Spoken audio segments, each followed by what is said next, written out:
Hello, and um,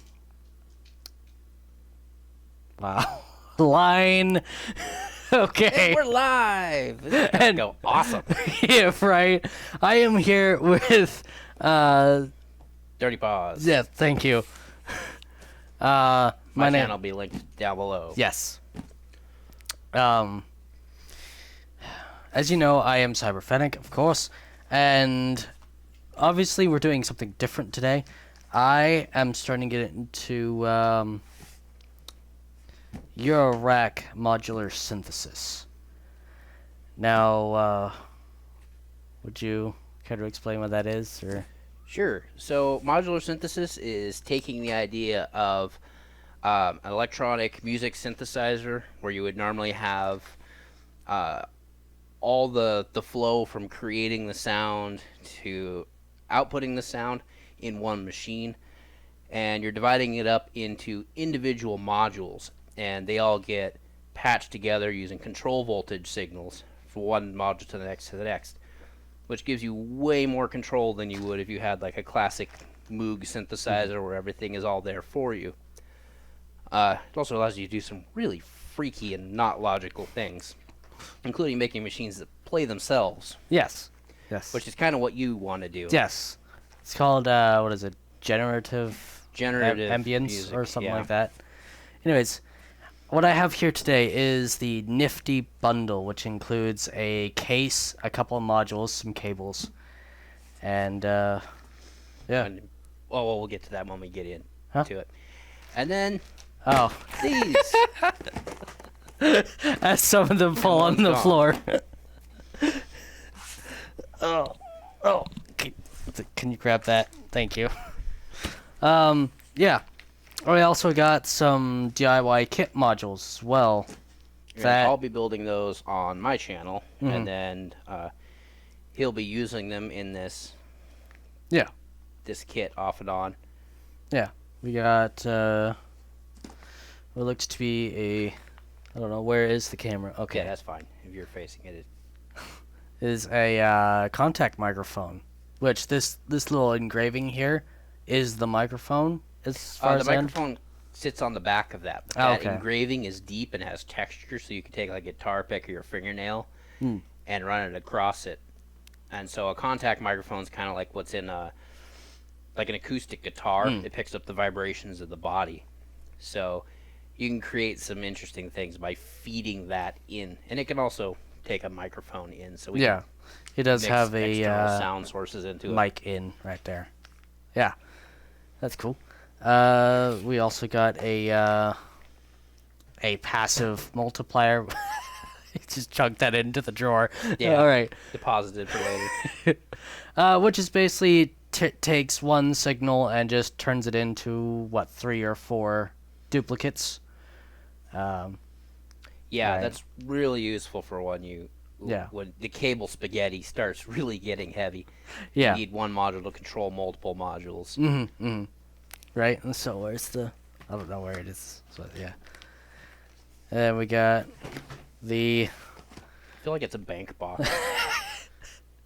We got the Mixiv or Mix 4, which is I think the 4th rendition of.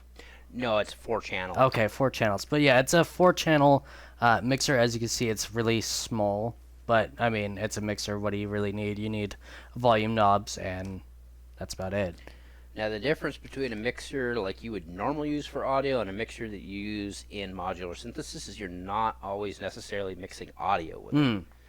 So you can plug your control voltage signals in there and attenuate them or narrow them down so that they don't, they're not as intense. Yeah. All right. Or mixing multiple CV signals together Yeah. into one output to make a more complicated waveform. Right. And then we also got an ADSR, which stands for Attack, Decay, Sustain, Release, I believe. Yep. That shapes the sound. That takes it from going, continuous tones to what you'd be used to from an instrument where when you press the key, it kind of ramps in, kind of fades out a little bit, and then as you let go, it drops back off. Because Oscillators can't do that on their own. They just vibrate really fast and make noise. Right. So that shapes it into a note. Right. All right. So, and then those are all the DIY kits we got for now. We do have more on the way still. So, but yeah, let's get into the meat of this video, shouldn't we? Shall we? Shouldn't we? What? How does this work? This has got a, yeah, it's got a lip thing. Flaps into flaps. Yeah. Okay. So Create Audio made this as like a starting point. Yes. So it's what you would call a skiff, or a box with mounting rails in it. Yeah. And one of the main reasons why we chose this over some of the nice, well, I shouldn't say nicer, but different cases, Yeah. is that it has MIDI controls in. Yeah. Not so useful for generative, but Yeah. But it's useful just for playing with the keyboard, like back here. Oh, You yeah. can see my hands. Also, as you see, it comes with a couple modules already. So, and the all-important patch cables. This is my favorite part about modular synthesis, is the mad scientist lab look that you get from once this is all patched together, and there's just absolute spaghetti of wiring cascading off of it. Yeah. Because the modules don't hook together in the back plane. They all are hooked together on the surface, which gives you absolute freedom of how you want to patch them together. Right, so let's go ahead and get that. Yeah, you can hand me those. I will. This is the power supply, it looks like. Yeah. Yeah. Yeah. And then, what is this? Feet? In classic unboxing style, we throw all the garbage on the floor and then deal with it later. So true. All right. Okay. No, these are international power converters. Okay. Oh, deposit that in the bank. Yeah. An Allen key for. Oh, okay. It looks like that's how the modules are held in place instead of regular thumb screws. So we will need that. At some point. The thumb screws are nice, but the thumb screws, like the Bafako thumb screws, they stick up a bit, so like you can catch your fingers on them. All right. I think. First, not that you should really be that concerned about it in modular synthesis, considering how much shit ends up hanging off the front of it anyways. Yes. But right. you want to lift it out? I'll take the box out of the frame. Like. Okay. Oh, looks like we got paperwork in there too. All right.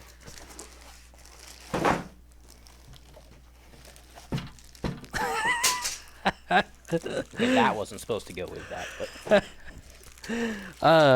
Yes. Oh no, I need that back because they don't have a default plug on it. Oh, okay. What is this? I'll get this plugged in. Oh look, doing that. desiccant. Hey, I need those for other purposes. Right.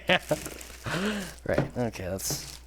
Oh yeah. I see. It's already got feet on it. Okay.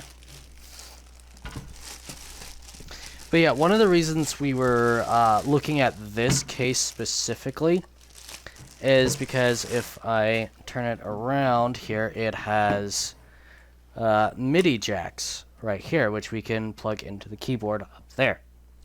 And the computer. It's also USB. MIDI. Yeah, and USB, of course.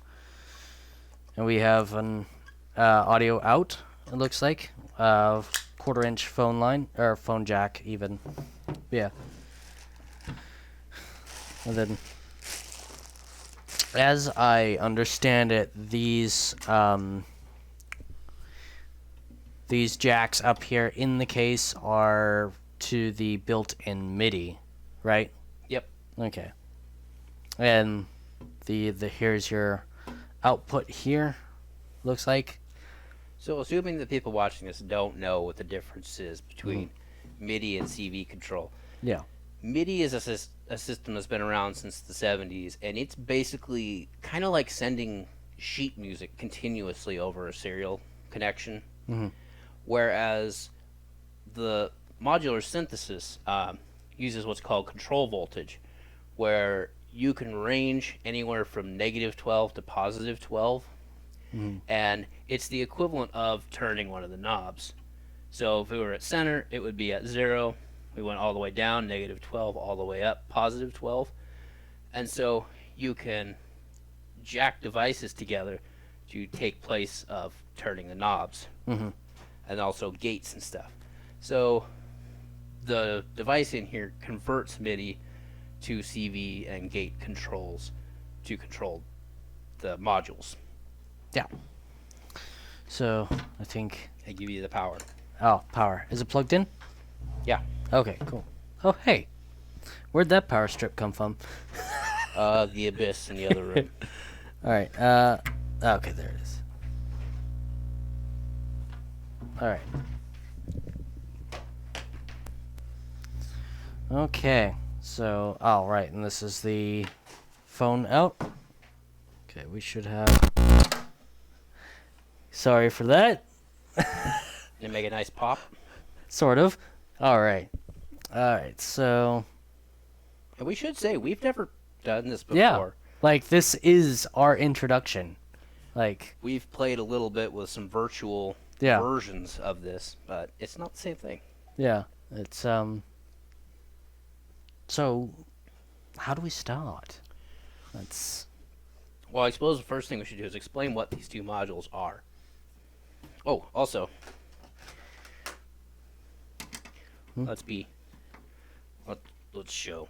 Oh, yes, show the inside of the case, of course, and explain.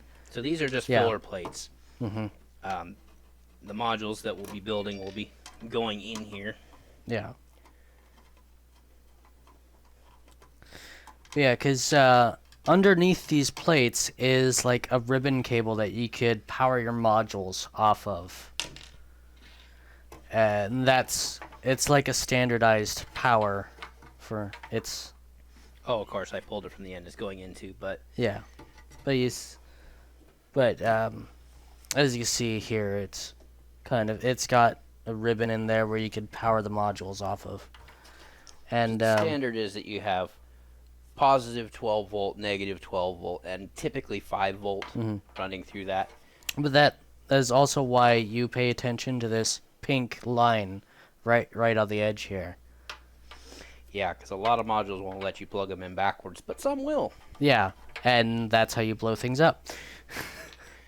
So this rail system, the width of this box is about equivalent to like a server rack mount.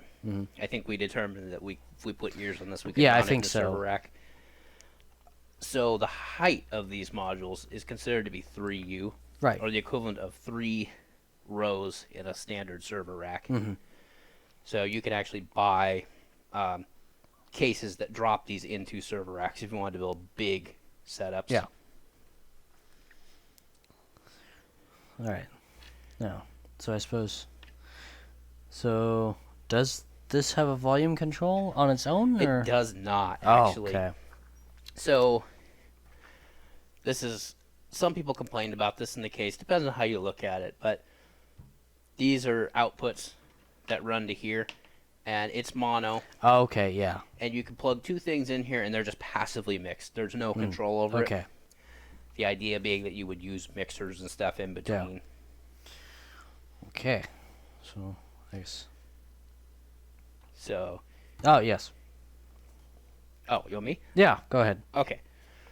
So the 2 modules in here are basically a sound source, a VCO, a voltage-controlled oscillator. In this case, it's actually 2 voltage-controlled oscillators, and those are your primary sound generators. They're typically either a chip or a...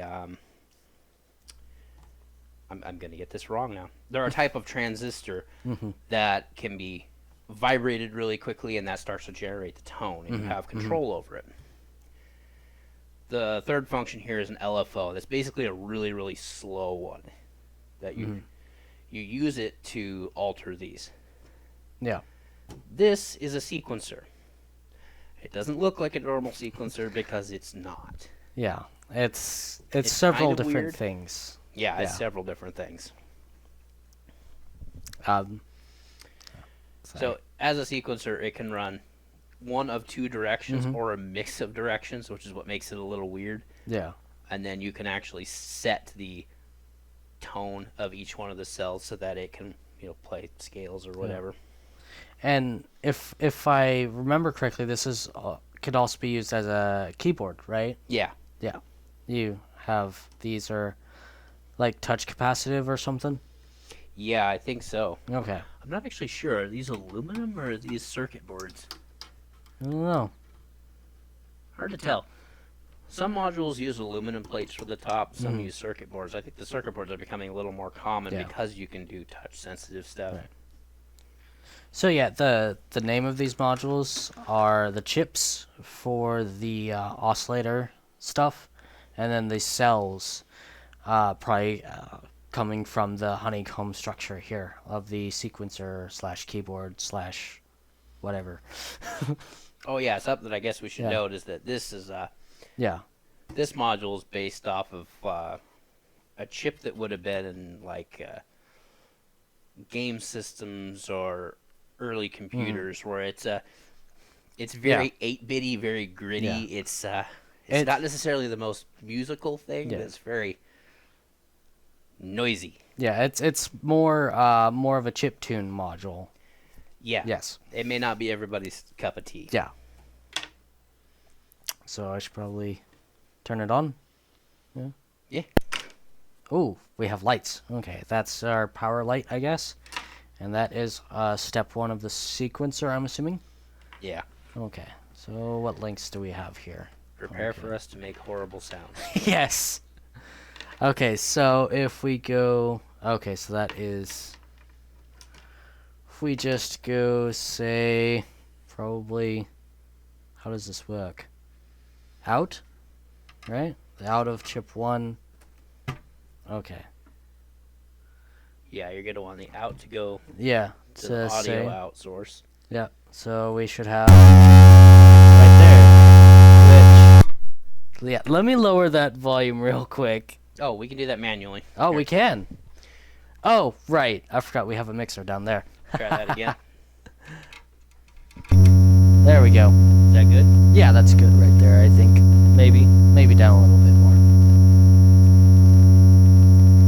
This is one thing that mixer module that I Yes. need to build will control. Yeah. And yes, you are hearing this correctly. It is coming only out of the left channel right now. So. Yep. Yeah. Frequency, yeah. And then right now it's on a, I forgot what you call that. That's a sine wave. Sine wave, yes. And then we go to a, It's one of the smoothest sounding, but also one of the lowest volume. we go to a, I think this is, so, oh, it's not a clicky dial, it's a, Yeah, it's capable okay. of morphing in between. Okay. So if we... Oh, okay, that's the... We have a noise generator kind of thing. So we can do something like that.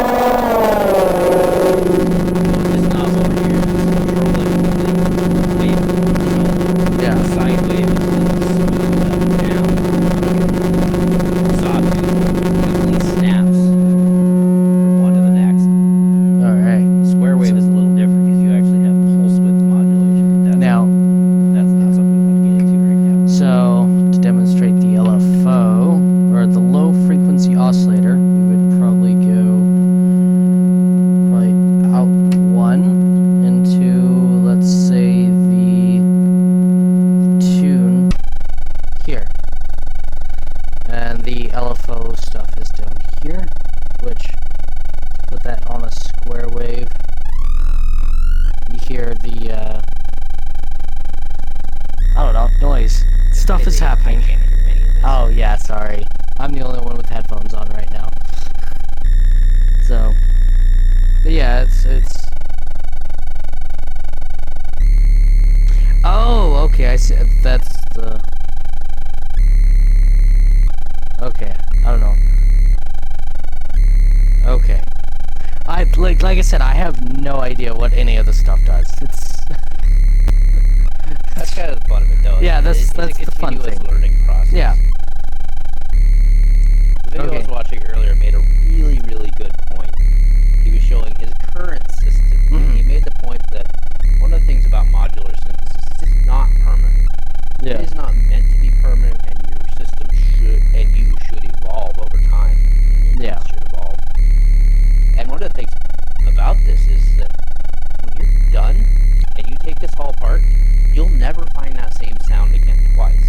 exactly. Yeah. Unlike a software setup where you can save a preset. There's no saving a preset. The best you can do is take a picture of that and hope you can get the knobs and stuff back into it. But a lot of analog stuff, like some of the analog components, can actually be dependent on the weather of the day. Let's put it into out 2 here. Ah, see that. We seem to have like a rudimentary clock here through the LFO. Well, did you go square wave? Yes. Square wave is a way to generate a clock. All right. Square wave is basically on off, on off, on off. Yeah. It goes up and down. So that seems to be okay. Okay, yeah, and you see as I turn the rate up, it's starting to, like if we go,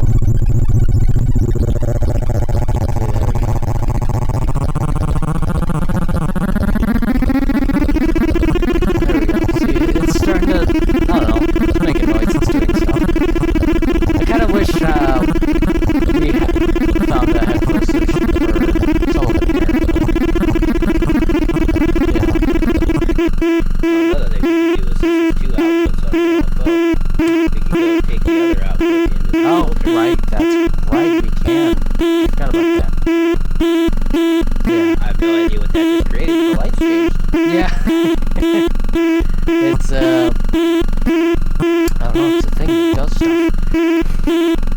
But yeah, this is, obviously, very, rudimentary, and it's, you know, not sounding pretty right now, but that's kind of how everybody's first modules are, because, you know, it's, I was gonna plug my headphone cable into the picture, but I just lost my headphone cable. But yeah, like you start out with 2 modules and you add more in. As you saw, we get more. We got more DIY kits, so which you don't have to buy modules as DIY. Put them together yourself. You can buy them completed. Yeah, it's definitely two completely different aspects of the hobby. Yes. Because, you know, there's also a lot of information out there on how to just completely build them from raw electronic Yeah, components. that is true. That's So, I just want to see what this plate is going to look like in that kit. oh yeah. I admit that I half bought this contact mic kit because of the engraving. Yeah, the engraving It's a looks terrible really reason, cool. but Oh, that looks really nice. But yeah, as you can see, like you get a very each rack looks unique. Because it's not going to focus, but I love this engraving that they put the microphone and go on the back of that. yeah. Because like no 2 people have the same modules. No. And even if they did, like the way these modules are, like no two same modules are exactly the same. Well, they can be, but the way you're going to use them and is just it's impossible to perfectly replicate someone else's sound, and that's actually something I kind of like about it. Yeah. And also, you may have noticed that the you're not hearing the sound anymore. That's because I took it out of the mixer, but it is still generating a sound. I just, you know, if I plug it back in. In fact, some classic VCOs, actually, they recommend you don't ever shut them down on a regular basis. Yeah. Have a warm-up cycle. Yeah, exactly. What are we plugging in here? Oh, the second chip, possibly? Alright, what do we got? Okay. Now, if I remember correctly, you should put that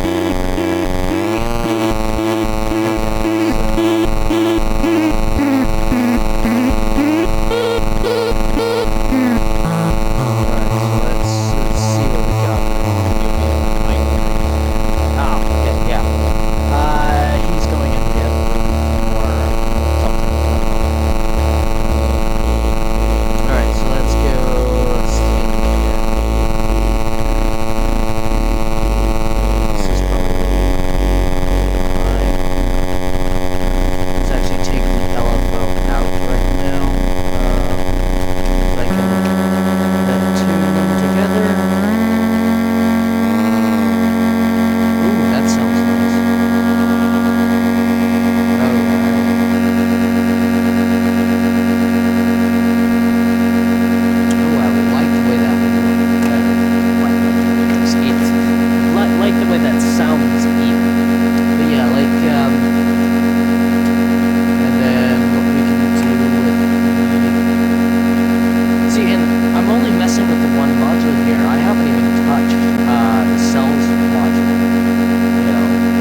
it's got 3 oscillators built in. It's a semi. Is it a semi-modular? Yeah, it's considered to be Okay. a semi-modular. What they Yeah. basically did was took the original 70s Model D, which was quite large. Mhm. It was about the size of this keyboard Yeah. with a huge panel up behind it, and they shrunk it down to a system that is about this big that'll drop into Eurorack Yes. and has a lot of in and outs. So while it is an entire synthesizer all on its own, you can also mix your modules in and out of it. All right. So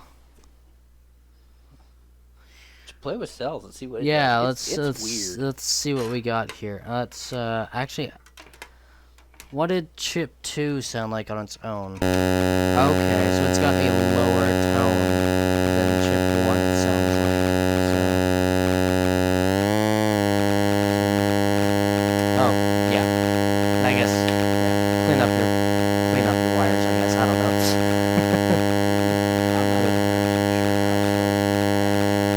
Yeah, I don't know either. Obviously, we have some directional arrows here for which direction the sequence is going. Is to yeah. See it stepped there. Yeah.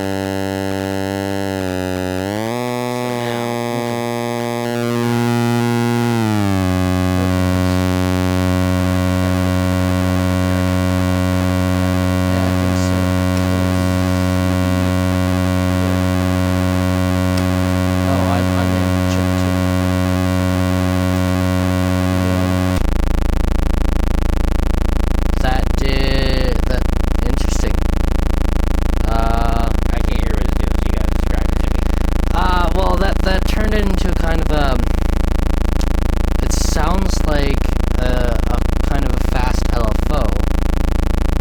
So it's making the same sound, but kind of It's at a lower, I don't want to say frequency, but it's at a lower tone. speakers hooked up.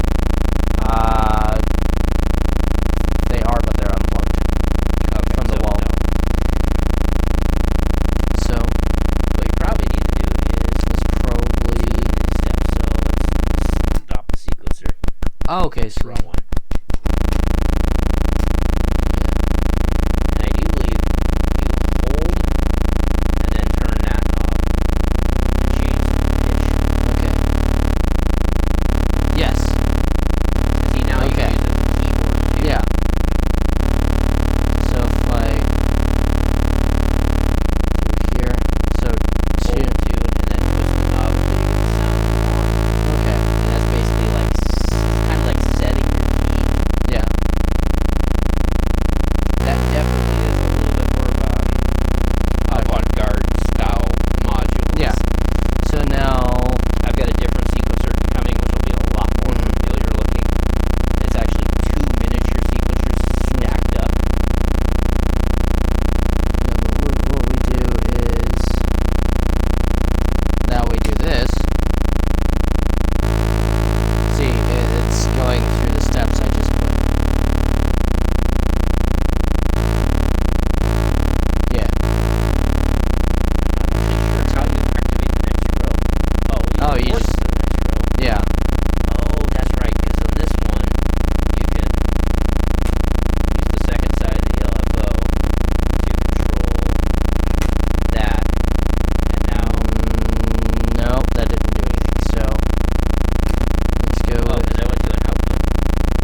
do that. Okay, so let's How you know? take the Nothing's coming into it yet. This is your mini. right. This is the mini stuff. Okay, so Unpatch everything and start over. Start yes, this is where you start to like. You're starting to see the spaghetti code here. You know. Okay. Oh, yeah, we're starting to get to the raw oscillators again. Okay. Which that sounds like 2. Okay. So let's go ahead and... okay. So, what do we need to patch to make the keyboard work here? Because that is...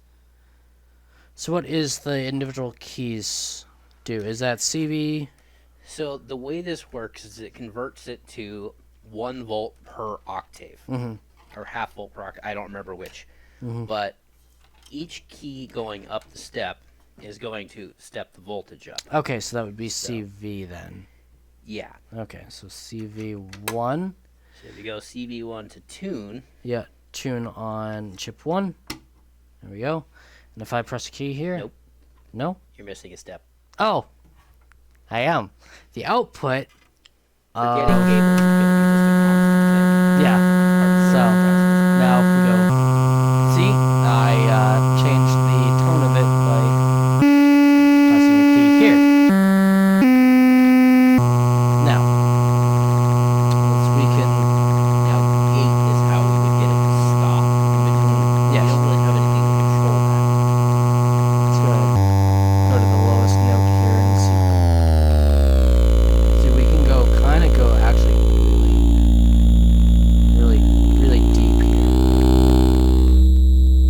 Ooh, you kind of get that kind of a buzzy, the bass buzzy sound. I know how I do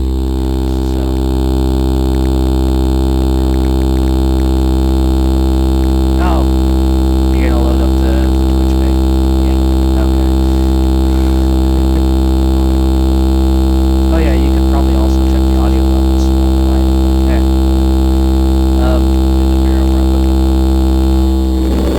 Oh yeah, that's getting into the noise generation.